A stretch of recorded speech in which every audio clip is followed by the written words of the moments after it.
Merci à la chorale. Nous prions le Seigneur pour nous préparer à la lecture de sa parole.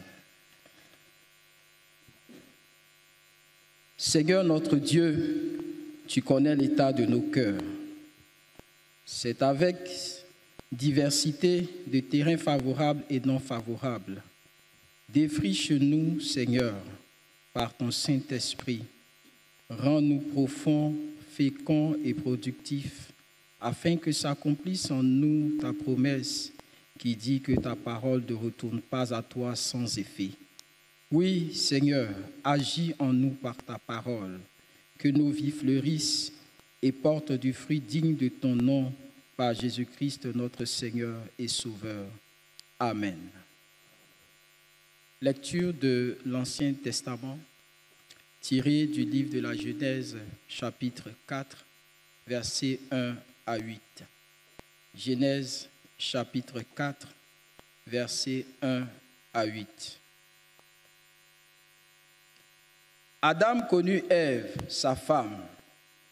Elle conçut et enfanta Caïn, et elle dit, « J'ai formé un homme avec l'aide de l'Éternel. » Elle enfanta encore son frère Abel. Abel fut berger et Caïn fut laboureur.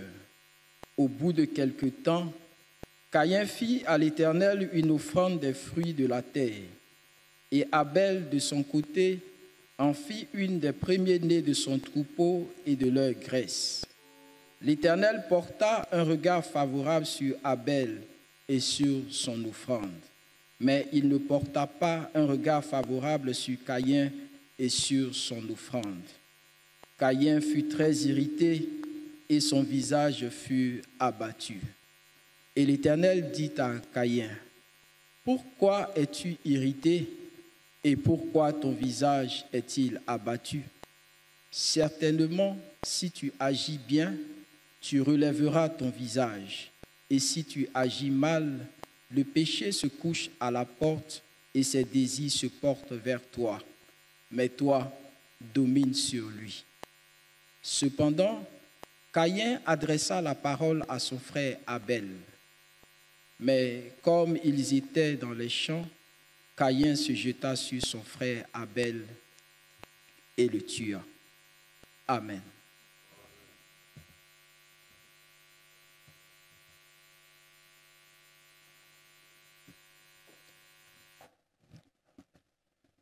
Nous trouvons notre deuxième texte du jour dans l'épître de Paul aux Hébreux. Dans l'épître de Paul aux Hébreux, chapitre 11, verset 4, nous lisons. C'est par la foi qu'Abel offrit à Dieu un sacrifice plus excellent que celui de Caïn. C'est par elle qu'il fut déclaré juste, Dieu approuvant ses offrandes, et c'est par elle qu'il parle encore, quoique mort. Amen.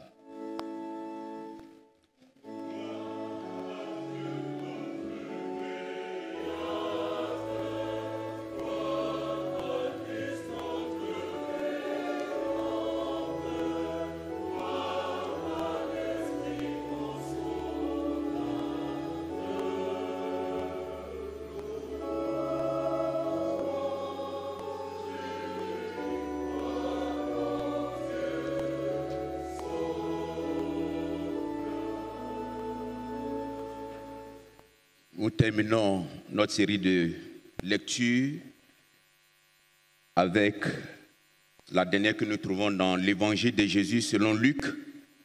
Luc chapitre 11, nous lirons des versets 37 à 40. Luc 11, versets 37 à 40. Nous lisons. Pendant que Jésus parlait, un pharisien Un pharisien le pria de dîner chez lui. Il entra et s'est mis à table. Le pharisien vit avec étonnement qu'il ne s'était pas lavé avant le repas.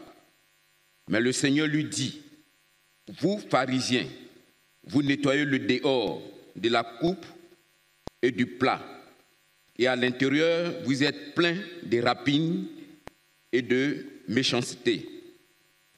Insensé, celui qui a fait le dehors, n'a-t-il pas fait aussi le dedans? Seigneur, ta parole est la vérité, sanctifie-nous par la vérité. Amen.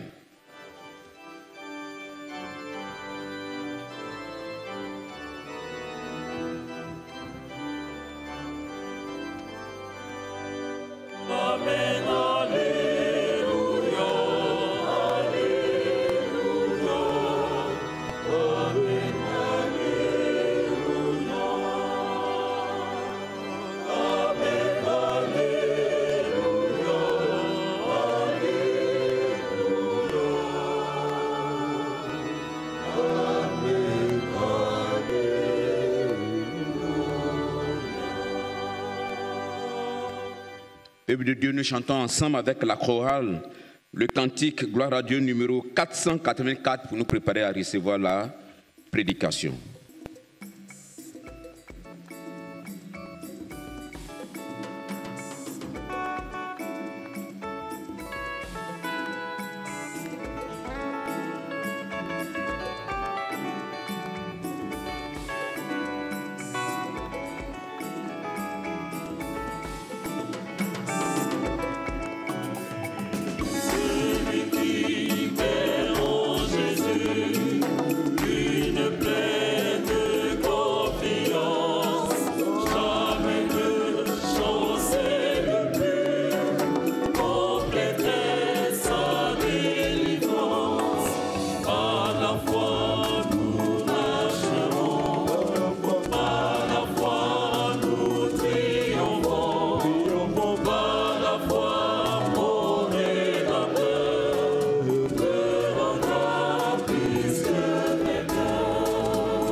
Ce temps que tu permets, nous voulons simplement glorifier ton nom au nom de Jésus-Christ. Amen. Veuillez vous asseoir s'il vous plaît.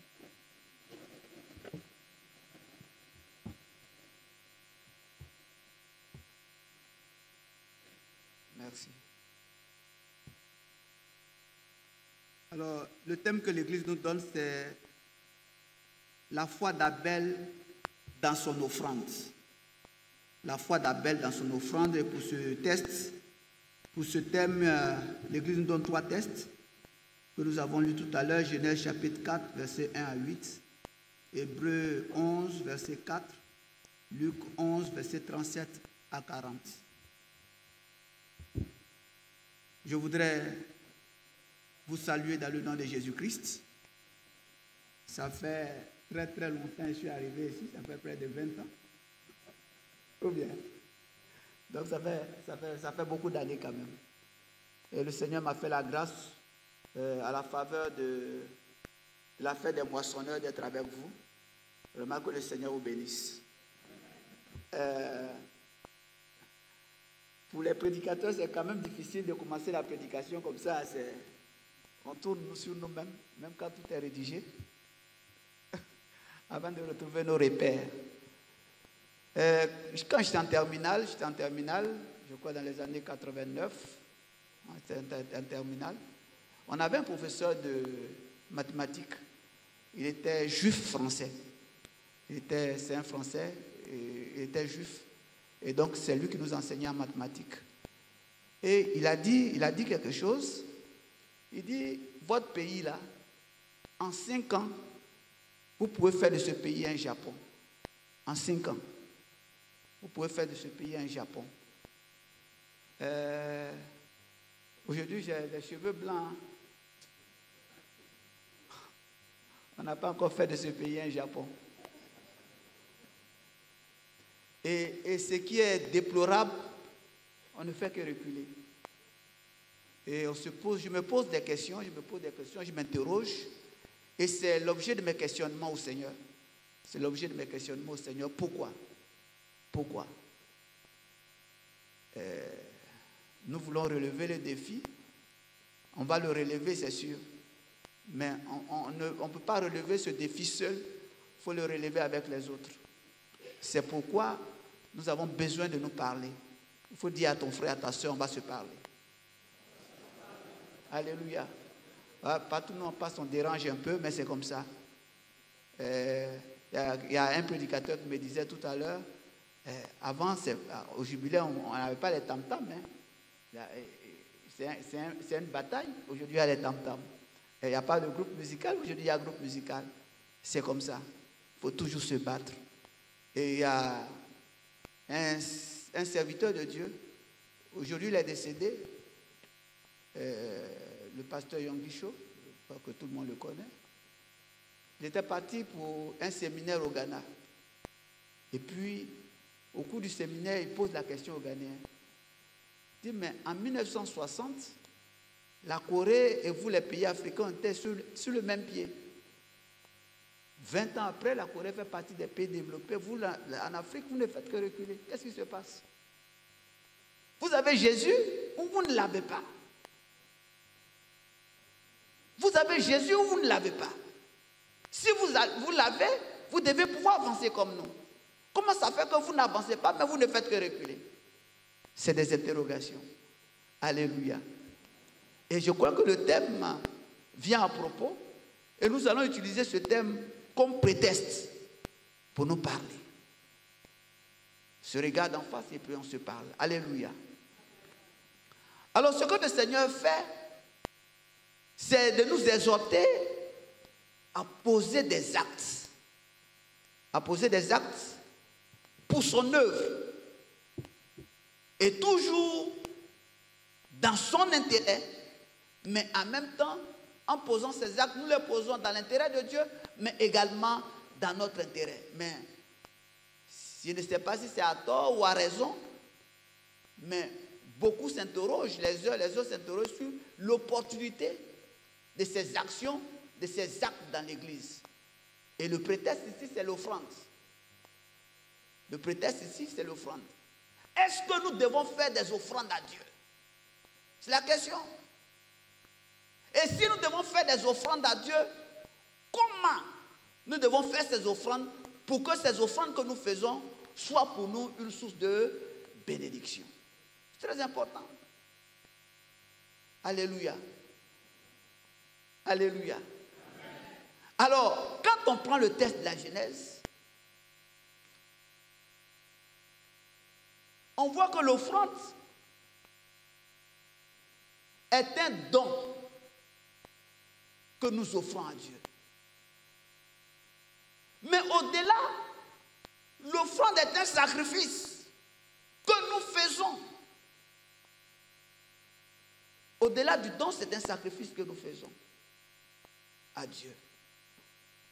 Et quand on regarde le texte de la Genèse, on voit deux frères, Caïn et Abel, qui décident d'offrir à Dieu. Dieu ne leur a pas demandé de faire offrande. Quand vous regardez, vous examinez bien les textes, vous vous rendez compte que Dieu n'a pas demandé à Abel ni à Caïn de faire des offrandes. C'est de façon volontaire qu'ils ont décidé de faire des offrandes. Alors, question, pourquoi alors il y a problème? Ils font des offrandes et il y a problème. Parce que justement, Dieu a agréé l'offrande d'Abel et il a rejeté l'offrande de Caïn. Pourquoi? Dieu rejette l'offrande de Caïn et puis il accepte l'offrande d'Abel.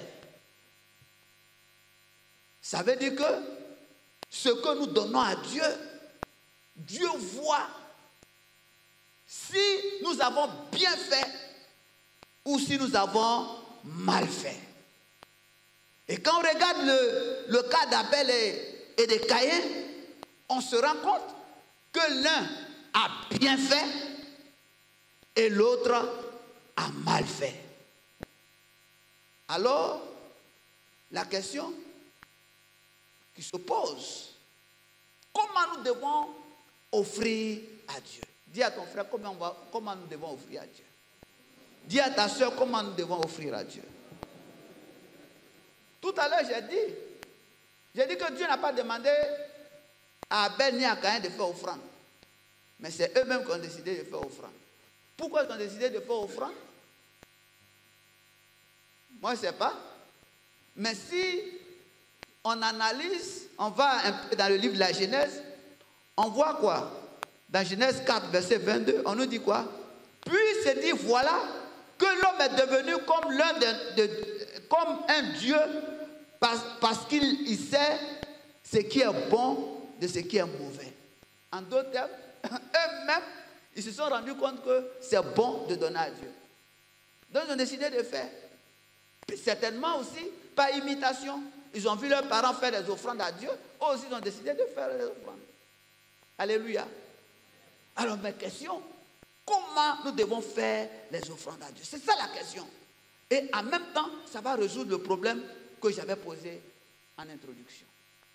Alléluia.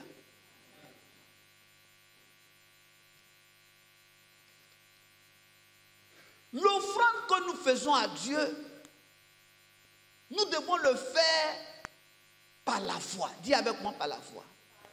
Parce que l'offrande est l'expression de notre foi. Pourquoi expression de notre foi?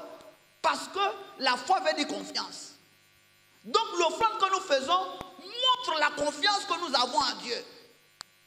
Alors tu n'as pas confiance à Dieu et puis tu veux lui faire offrande. C'est quand on a confiance qu'on fait. Quand on a confiance, on pose des actes. Et ces actes-là, nous savons que si nous les posons, nous allons avoir des résultats. C'est ça. Alléluia. Donc on ne donne pas à Dieu parce qu'il faut donner. Il faut donner à Dieu parce que je crois que lorsque je fais cela, Dieu en retour va me récompenser. C'est ça. La foi. Et c'est ce qu'Abel a fait. Il a donné son offrande, mais en le donnant, il a donné par la foi. Et Dieu a aimé. Et Dieu l'a récompensé pour cela. C'est pourquoi la Bible dit, quoique mort, non, on ne parle plus d'Abel, mais on continue de parler d'Abel. À cause de quoi? À cause de quoi? À cause de son offrande. Toi, tu veux qu'on parle de toi, là, à cause de quoi? On parle de toi. Non, mais c'est ça. Alléluia.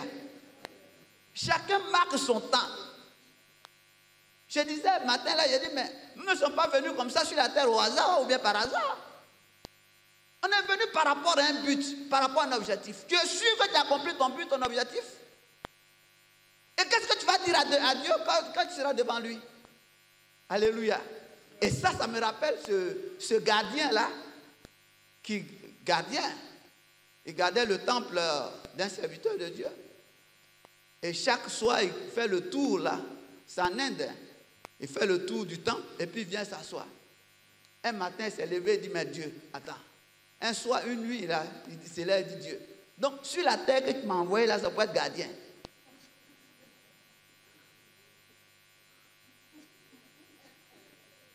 Alléluia. Parce que si on n'a pas compris cela, notre passage sur la terre, c'est zéro. Hein? Alors, il attend une fois qu'il lui dit, non, c'est le monde qui a fait de toi un gardien. Moi, je ne t'ai pas fait gardien. Le pasteur qui garde son temple là. C'est toi qui dois construire le temple pour lui. C'est toi qui dois l'aider. C'est toi qui dois le soutenir. Il dit quoi? C'est le monde qui a fait de toi un gardien. Et le monde fait de nous ce qu'il veut. Et puis on est là, on assiste. Impuissant. Dis, je refuse. Non, tu ne dis pas bien. Quand le lendemain, le pasteur est venu, il dit, pasteur, à part de Jésus, il m'avait. Le pasteur dit quoi? Et non, Dieu m'a parlé. Ce n'est pas ma place ici. C'est moi qui dois construire tout cela pour toi. Et le pasteur a prié pour lui, il est parti. Quand il est revenu milliardaire. C'est lui qui a transformé le temple du pasteur. Il a transformé la construction des choses. Ils ont gardé ce temple-là comme symbole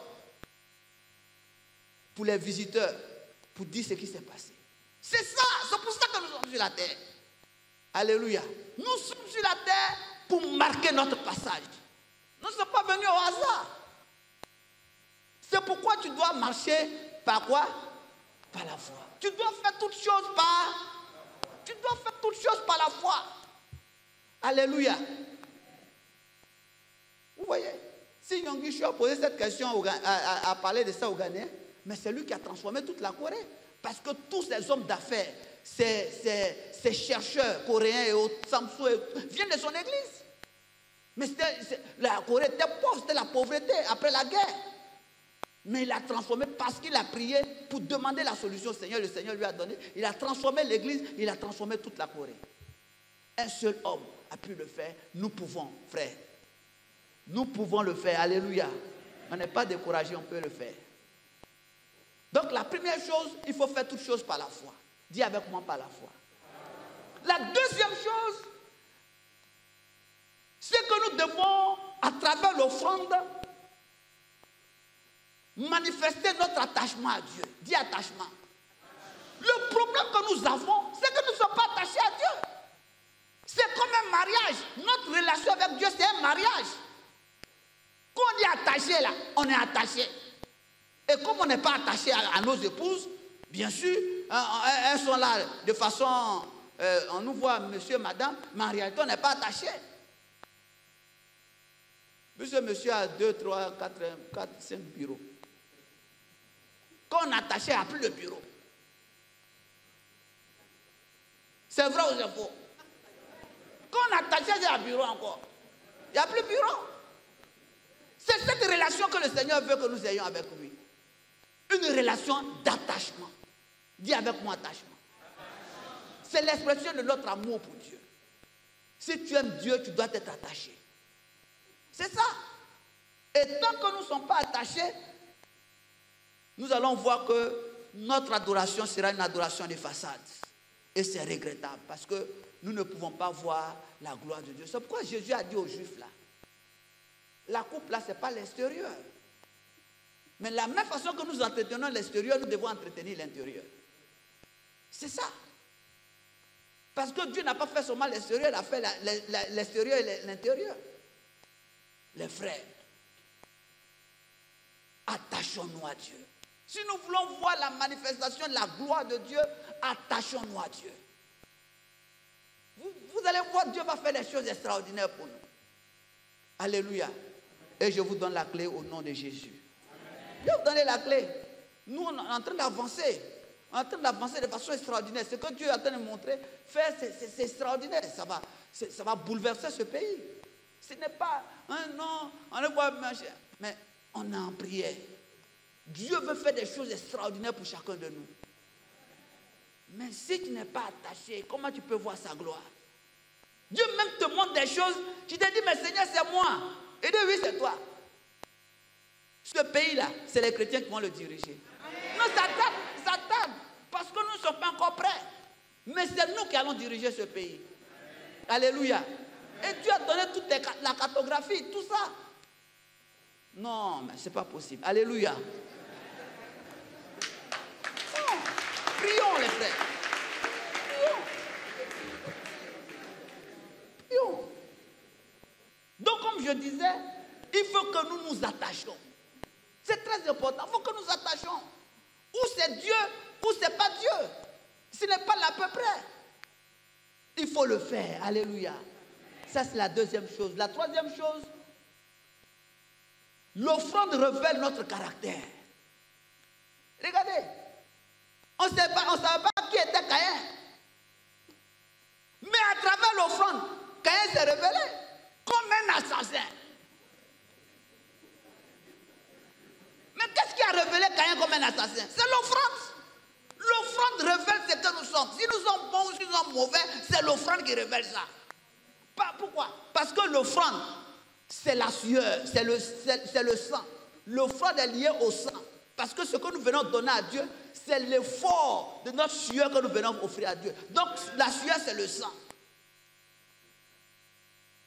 Et c'est ça que nous voulons donner à Dieu.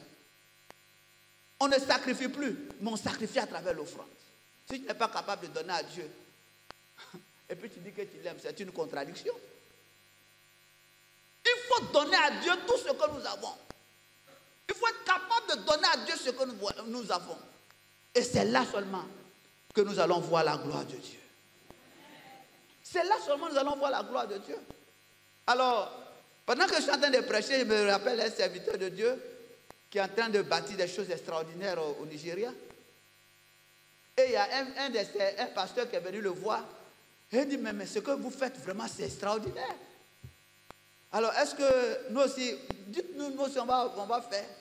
Et le pasteur se tourne vers lui et dit, mais tu es sûr que si on te dit, tu vas faire. Il dit, mais alors, quelque chose qui marche. Quelque chose que vous faites, nous-mêmes, on voit. Si vous me dites là, moi, je vais faire. Il dit, mais est-ce que ton église paye sa dîme? Il a commencé à gratter sa tête. Parce que tout ce que l'église paye, là, c'est lui qui mange.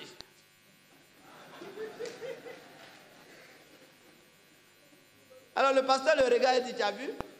C'est par là qu'il faut commencer. Tu ne payes même pas ta dîme. Ton église ne paye pas sa dîme et puis tu veux voir la gloire de Dieu. Moi, je marche avec le Saint-Esprit. S'il me dit d'aller à gauche, je vais à gauche. S'il me dit d'aller à droite, je vais à droite. S'il me dit de m'arrêter, je m'arrête. La preuve, pendant qu'il était en train de prier, le Seigneur lui a mis à cœur de construire une église. Et quand Dieu révèle les choses, tu penses que c'est automatique alors que ce n'est pas ça. Quand il a révélé, attends, continue de prier. Et pendant qu'il priait, Dieu lui dit, bon, moi, ce projet-là, il faut laisser tomber en avance. Il dit à ce gars-là, mais Dieu là, c'est quelqu'un qui est bizarre. Mettez l'argent de côté, peut-être que demain, il va dire, ça passe 1 an, 2 ans, 3 ans, 5 ans. Il dit, bon, d'accord.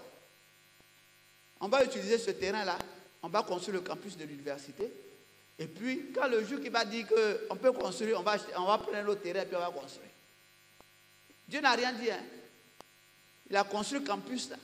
Avec des milliards, ils ont construit le campus. Quand ils ont fini de construire le campus, Dieu lui dit, mais c'est moi qui t'ai dit de construire le campus ici.